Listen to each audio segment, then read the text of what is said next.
Jadi tapi intinya itu, nah ini yang sebagai obat saya baca hadis ini berkali-kali di hati saya, terus di mental saya juga sering punya banyak masalah dan alhamdulillah juga sering didatangi orang-orang bermasalah, mulai masalah ekonomi, politik sampai keluarga sering datang ke saya, termasuk orang-orang yang mau cerai itu adalah konsultasinya sama saya. Itu sering tak beginikan, kamu kalau cerai itu duda, tapi kalau tetap kawin namanya punya istri. Keren mana dimarahin istri sama duda? Keren punya istri saja, sudah gak usah cerai. Anggap saja harganya itu ya dimarahin itu. Ini saya bacakan hadis yang insya Allah jadi obat semua kita yang punya banyak masalah. Ini di Ibnu Majah halamannya 631. Kalau nomor hadisnya ini karena ada Gus Sidik, ribet tukang protes ini. 4321. Nanti dicari di kitab umum. 4321 nomor hadisnya.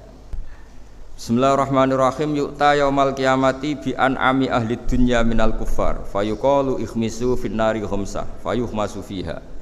Summa yuqalu lahu ay fulan hal asobaka naimun qattu fayaqulullah ma asobani naimun qattu. Jadi ada orang yang ternikmat di dunia, bi an'ami ahli dunya. An'am itu wazannya afdol. Orang ternikmat zaman hidup di dunia. Ya, mungkin istrinya banyak, cantik, seneng semua. Pokoknya semuanya kelas A. Kemudian setelah di akhirat dimasukkan neraka sedikit sama Allah. Terus ditanya sama Allah, kamu di dunia pernah dapat nikmat enggak? Terus dia menjawab, Allah, saya tidak pernah mendapat nikmat, dibanding akhirnya harus masuk neraka selamanya. Terus ini kebalikan, wa yu'ta bi asyaddil mu'minina durran wa balaan. Didatangkan orang yang di dunia ini bawaannya hanya ada problem, entah problem fisik, entah problem ekonomi, entah keluarga, pokoknya enggak seneng lah, pokoknya sial terus nasibnya. Entah salah lahirnya, entah salah tanggalnya, enggak tahu, pokoknya sial terus. Fayuqalu ikhmisuhu khamsatan fil jannah. Kemudian orang ini sama Allah diganjar masuk surga. Setelah dimasukkan surga, fayuqalu lahu ay fulan hal asobaka durrun qattu aw bala. Pernah enggak kamu di dunia merasakan susahnya hidup di dunia? Fayaqulullah, saya sama sekali tidak sakit. Karena di dunia ini kan maksimal paling 80 tahun. Kita pernah kecil enggak mikir kan sampai 10 tahun. ABG puber bayangannya ngayal untuk bojo ganteng ya ora susah. Habis itu nikah ya sudah, seninya ya macam-macam. Ya pokoknya walhasil antara masalah dan nikmat itu masih banyak nikmat. Nanti setelah kita masuk surga itu ditanya sama Allah, pernah enggak kamu menderita di dunia? Tidak Gusti, sama sekali. Ma asobani qattu durrun wala balaun. Makanya saya berharap apapun masalah kita di dunia, orientasi kita ini sholat, orientasi kita ini nyari ridhonya Allah, sehingga semua yang kita alami itu menjadi sepele.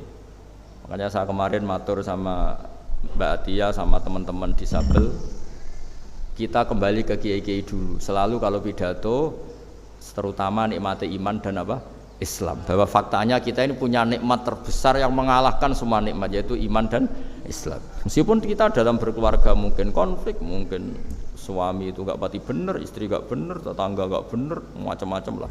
Sanggup itu sepele semua, karena kita punya nikmat terbaik, yaitu iman dan Islam. Pokoknya menurut meniku mawon, pokoknya imannya ra oleh pincang, ra oleh kopok. Pokoknya iman ini yang benar, iman itu ini hadis favorit saya ketika saya punya banyak masalah atau dimintai konsultasi oleh orang-orang yang banyak masalah. Itu nanti orang-orang yang paling nikmat di dunia ketika ditanya, karena faktanya nanti masuk neraka, bilang nggak pernah mendapat nikmat. Sebaliknya orang yang paling sial di dunia ketika akhirnya masuk surga nganggep semuanya itu tidak ada masalah.